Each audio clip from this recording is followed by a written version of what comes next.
of the day, we're having Dabrowski, looking like a real pirate.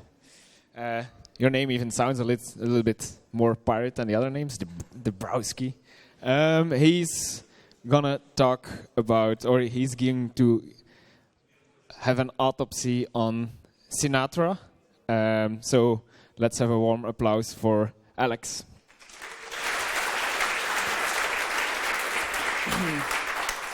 Ahoy, mates! Ahoy! Ahoy, yeah. Okay. My name is Alex, and I grow this beard, especially for ArrrrCamp, and I had some problems on the border because of that. A few days ago, the lady didn't want to pass me. She said, you're not the guy on on your passport. So I had to show her different document. And today I will perform autopsy on the Sinatra. And that might be a little bit brutal. So I will start with a question. Who knows this picture? Who of you? Come on, don't be shy. Oh, not so many of you. So I have to tell you that this is anatomy lesson of Dr. Nicholas Tulp. This is painting. Actually, it's oil on canvas by Rembrandt van Rijn, who lived near here in Amsterdam. And in the center of this painting, you can see dead body, corpse. This guy, he's definitely dead. He couldn't be more dead. And his name is ArrrrCamp, and he lived in 17th century Amsterdam, and he stole a coat.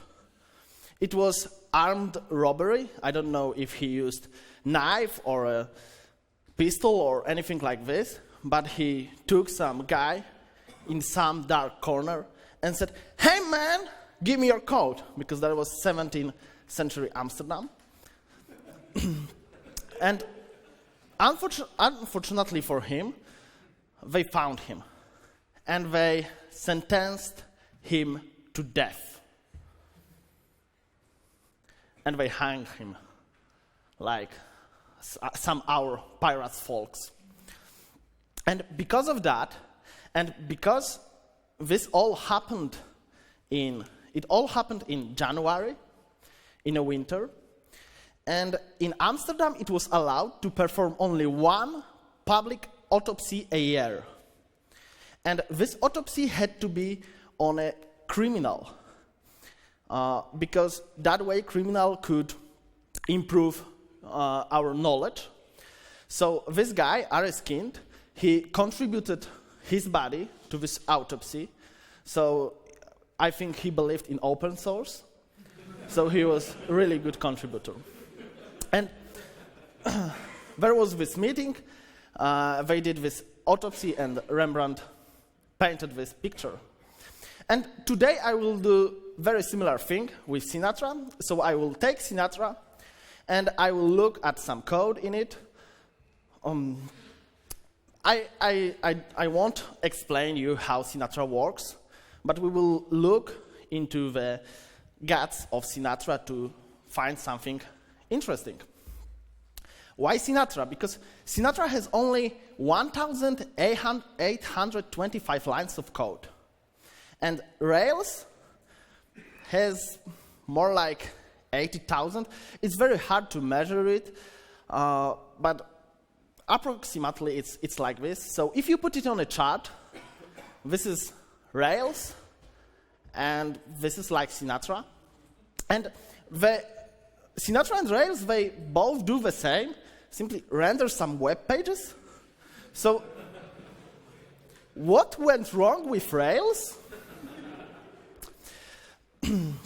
And this is probably why we love Sinatra. Another question: who did at least the simplest hello word in Sinatra? Yeah, mostly everybody, so you know what is so cool in Sinatra. So to start, we have to be brutal. So we have to kill Sinatra. No offense, Konstantin. Okay? We can start. Everything in Sinatra is located, whole Ruby code is located in two files, base RB and main RB. Exactly, mostly everything is in base RB, so we will start with it. And one of the best things in Sinatra is its routing. Just look at this. We have some get, do, HAML index. If you send post with orders and ID, some order should be created, and there is some HAML order. And if a new person who is new to Ruby will look at this code, he will think, wow, it's some kind of magic, some kind of sorcery, because it is really it's DSL. But we know it's not DSL, and there are no big magic in it, because we can add brackets, and we'll see get and post are simply a Ruby function. And the same thing applies to HAML. It's only Ruby method with some argument. So get and post, they are both defined in Sinatra. And also put, delete, and so on, it's all defined like this. And all this method call only one method called root with different parameter. It's like put, post, and so on. We will take, for example, post, make it a little bit bigger so the guys at the back will chance to see it. And you can see only one method is called, method root. And all this put, post, delete, they all called root with different first argument. So we have to go to root to find something. Oh, and get is one exception because you don't know everything about HTTP, right? Now you should know. So now you should know that if you have GET request, your application should also respond to header request to get only metadata of request. So if you are defining GET, you're also defining head. I didn't know about it since today. Let's back to post. There is this root method, and this root method looks like this. And again, a lot of code, but the most important thing here is that some signature is created, compiled, and then this signature is added to the roots. So there's method compile, which gets verb. For post is post, for get is get, and so on.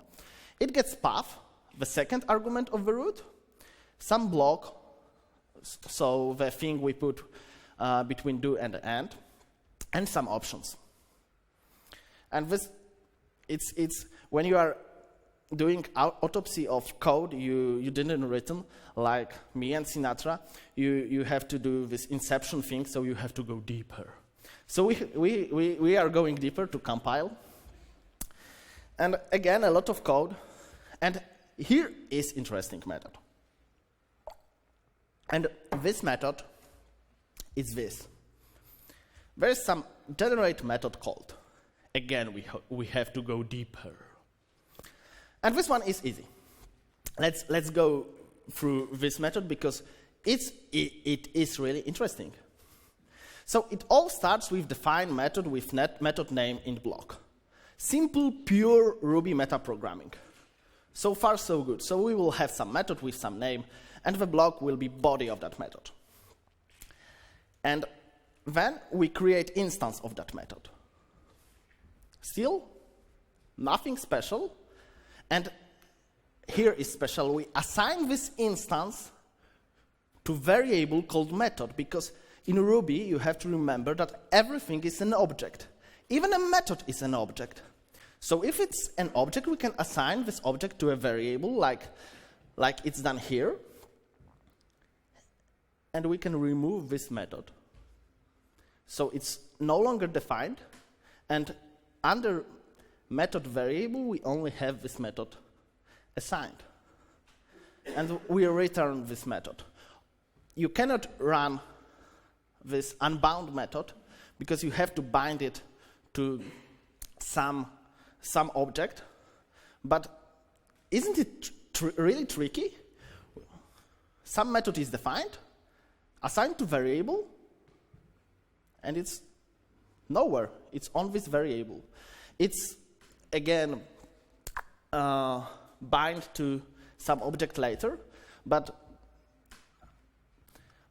you don't always see things like this. So we define method and undefined it in one method, in one function, but it happened here.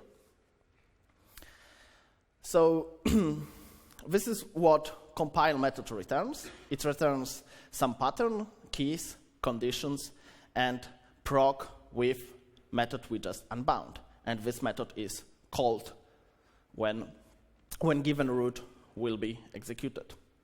So it goes up, so it's not deeper again, and it puts into roots.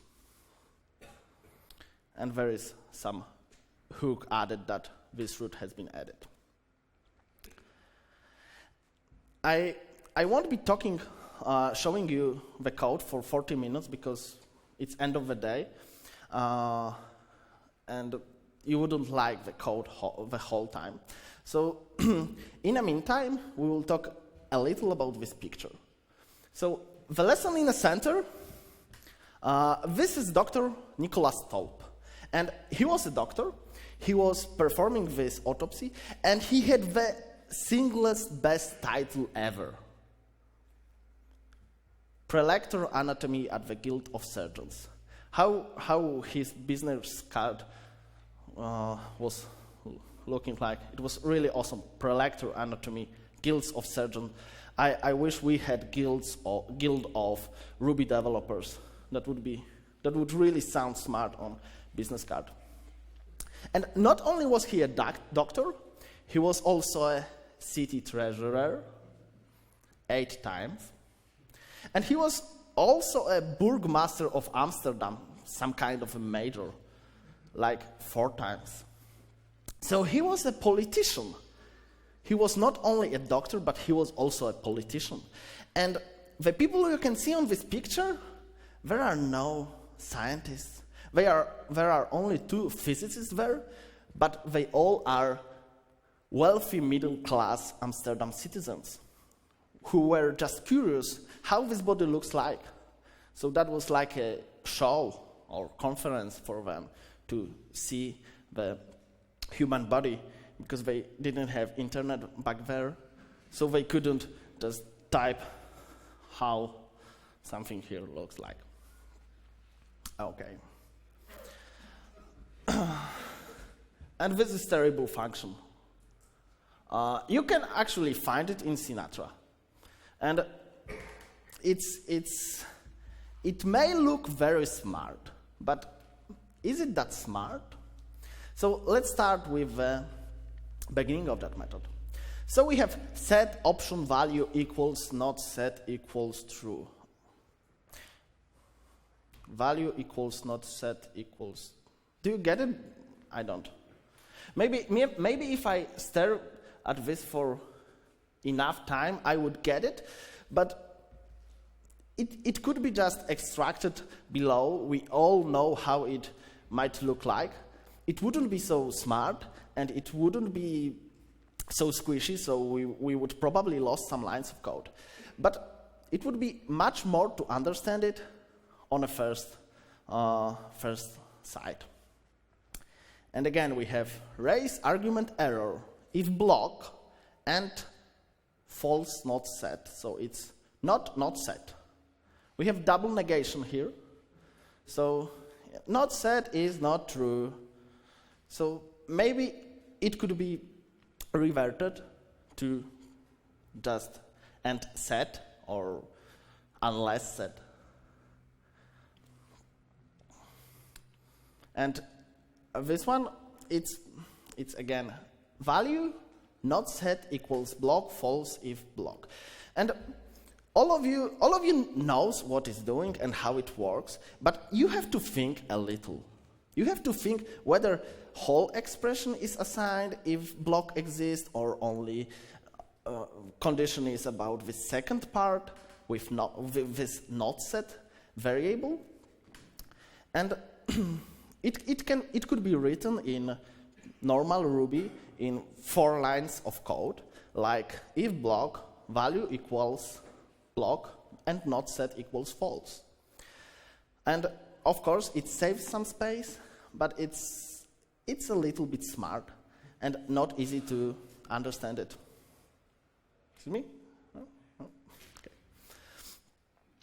And here there is, because the set method gets some value and sets it to some option, and also defines method for getting that option. So there is setter and getter. And if setter was defined, if setter method is defined, it defines method for setter. If getter method was defined, it defines method for getter. And this part, for example, it could be just split it into two methods to define setter and define getter, and we would get rid of some ifs, because ifs and conditionals are evil.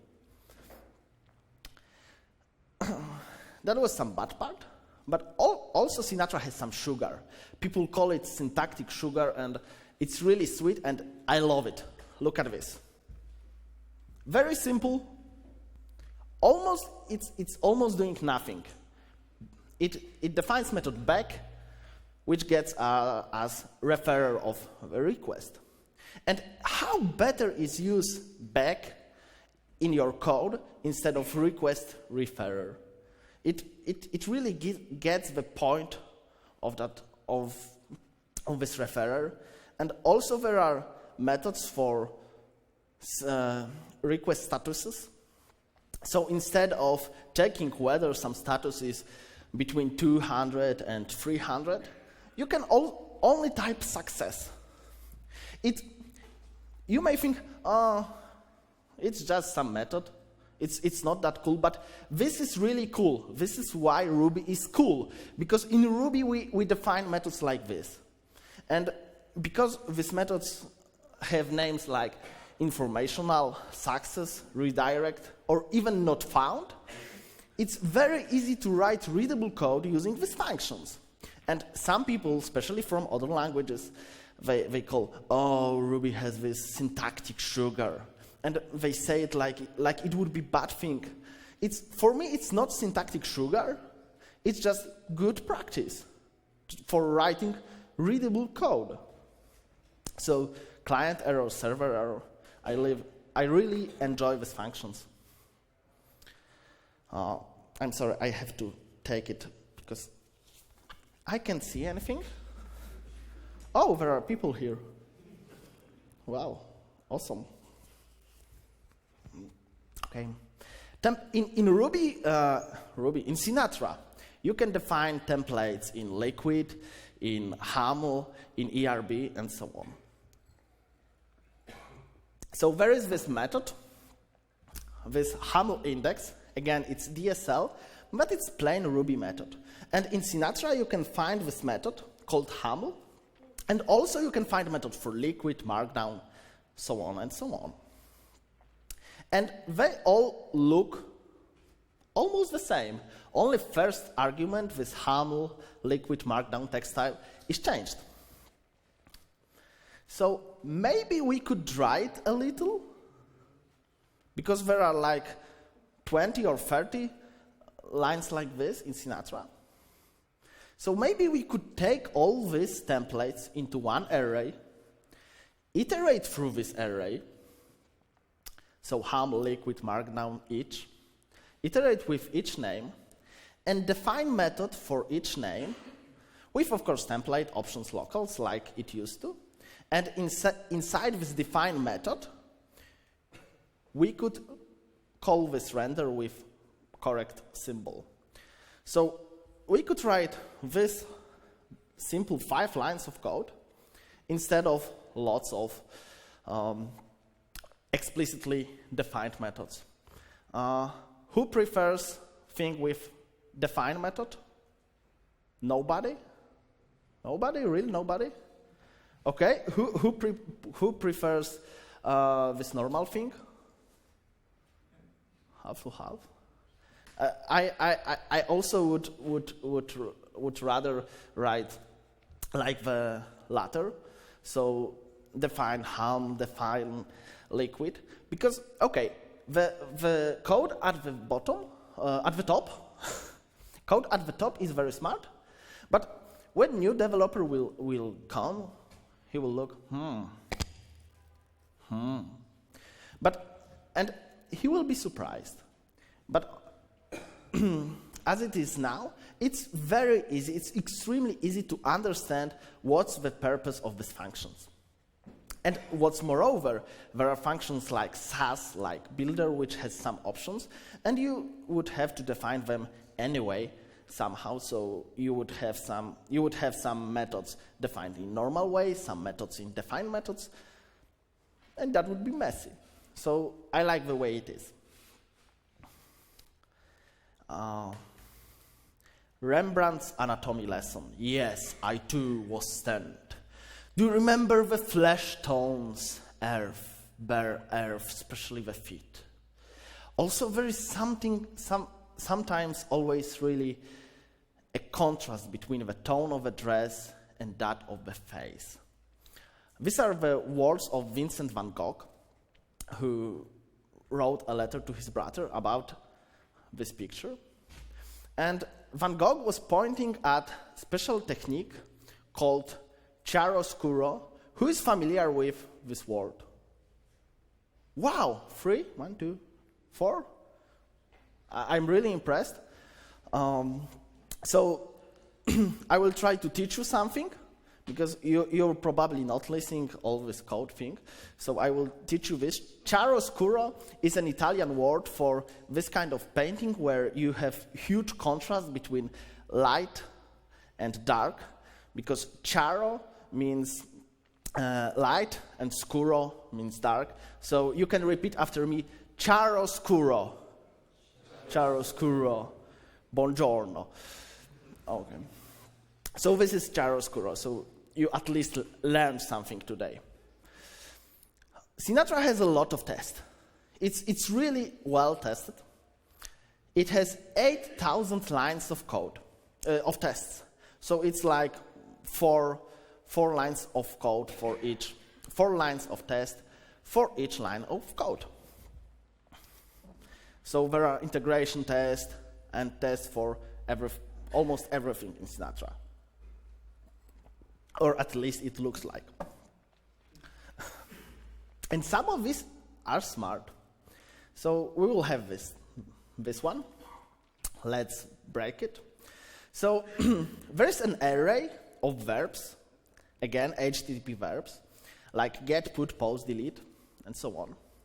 And for each verb, there is test defined and some mocked application which responds to that verb. So for get, it defines get request handlers with get, and it mocks application get hello. And there is request created to that application, and there are assertions that response is okay, and it equals hello world. And end of this function. So this is very similar to template thing we were thinking about, but here a lot of tests are defined in very small amount of code, and here I really like it, because writing test is hard, and writing test is boring.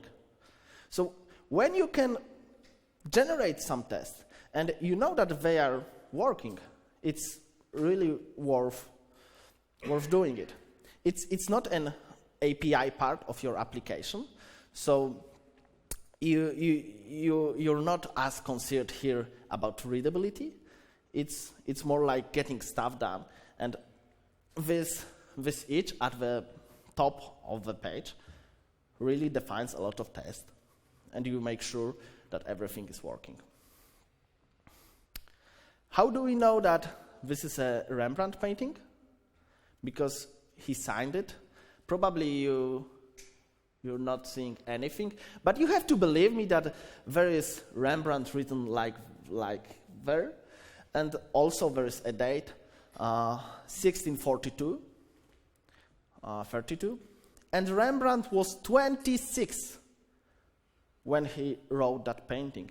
Who here on this audience has less or equal than 26 years? So these of you, you still have your chance to paint something like this, to achieve something. Rest of us, we are doomed. So he was 26. Can you believe it? It's mind-blowing. And now I'll tell you a little about the most magical thing in Sinatra. So on Sinatra main page there is exactly this code. Requires Sinatra get something hello world end. And they tell you that put it into your Vim or whatever, Emacs, and save it as a file and run this file. And it will start application. How? You only are defining some roots, you require one library, and your app is working? How is it possible? This is really magic. So any advanced technology is the same as magic. And this is because there is the second file called Sinatra main, and this file is required. Again, it looks scary, but we will go through it. There are like 4 commands here.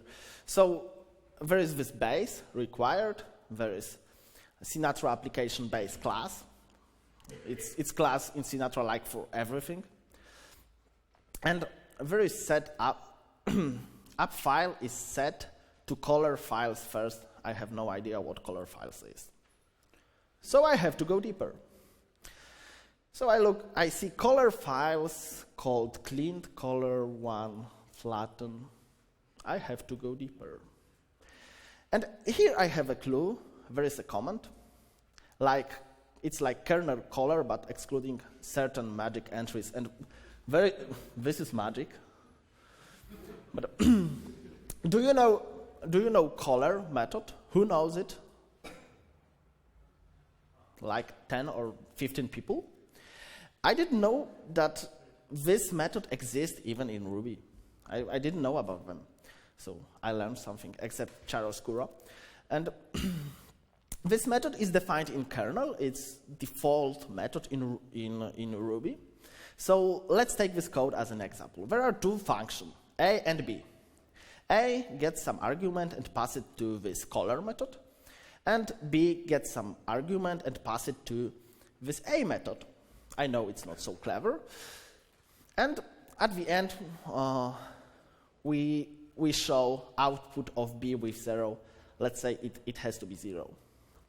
So when we run this program like this, we will get all methods and all files. So we will get stack trace, simply. So we can see that method A was called, and it was in 2nd line, and method B was called in 6th line, and that everything was called in 9th line. So this color can produce pretty nice stack trace. And if we pass instead of the 0, 1, it says how many entries should we skip. So if there is 1, the first line is omitted. If there is 2, the first 2 lines are omitted. So this color, with some magic, simply give us this first element here, gives us a file name. And please notice this is very important because all this magic is private. So it might be, probably it's important to have this code somewhere. But it's private, so it's easy to change it. It's easy to refactor it. And the thing which is in API, this color files public method, it's still clean. So again, what is hard is keep it down in private thing.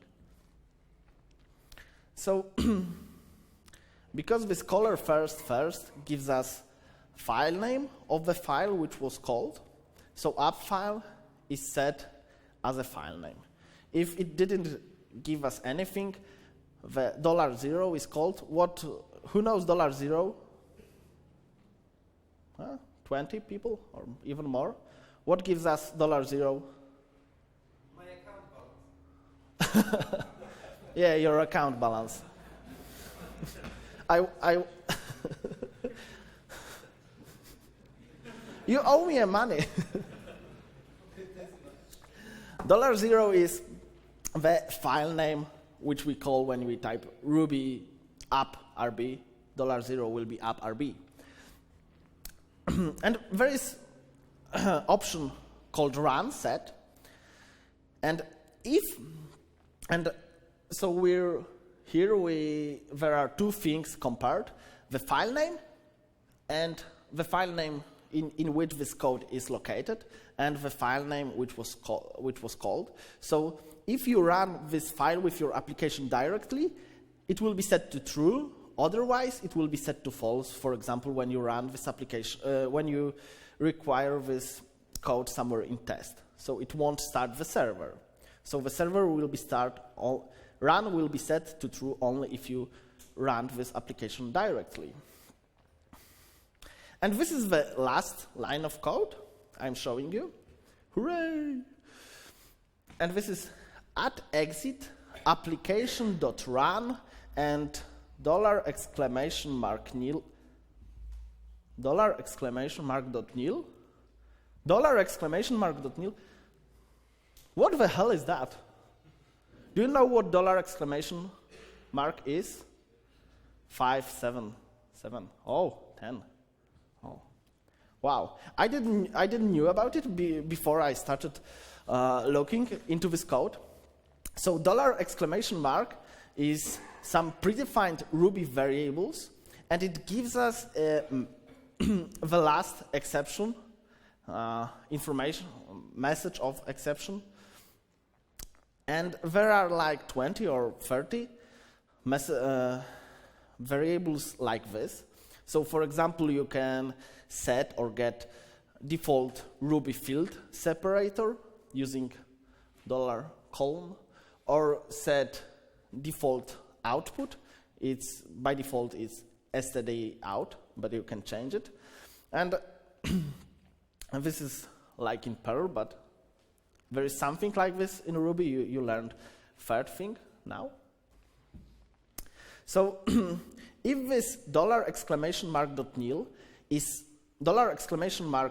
$!nil is true, that means there were no errors. So everything went smoothly. There were no syntax error, there were no database connection error, so everything is okay.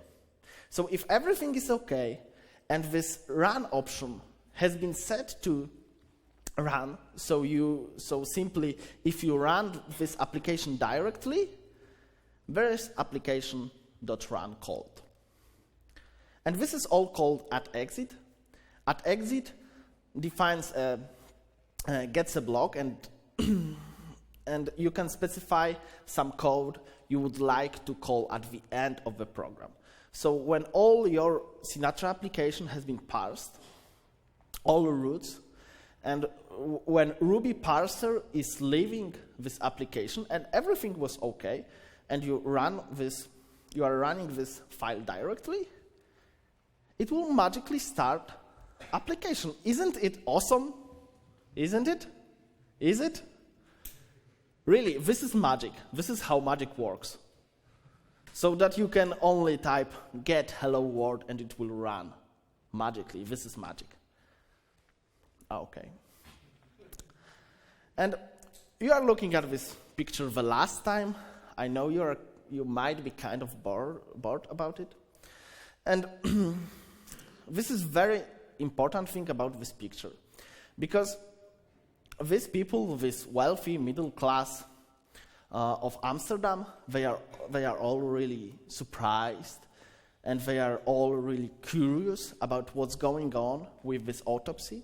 And Dr. Tulp has this gesture that he's explaining everything, so he looks very smart. of course, because he paid Rembrandt to paint him like this.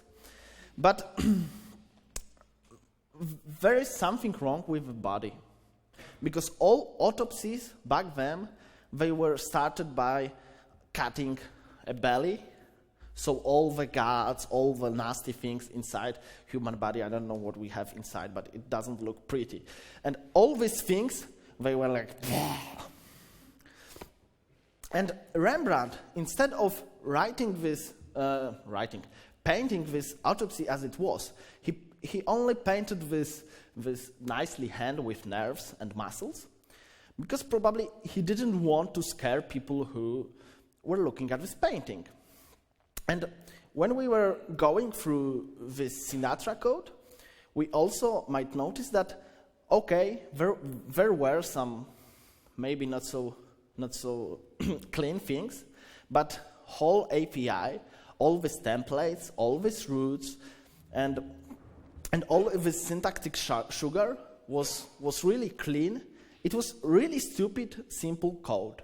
And because it was really stupid and simple, stupid in maybe smart, in good way, it was really easy to dive into that code, and that's why I was able to look at that code and explain it to you. And I think if you will spend like hour or two, you also would be able to dive into that code and understand some interesting things there. So that's my point. You can find this presentation on Heroku at Sinatra, AUTOPSY, ArrrrCamp, Heroku.com, and thank you.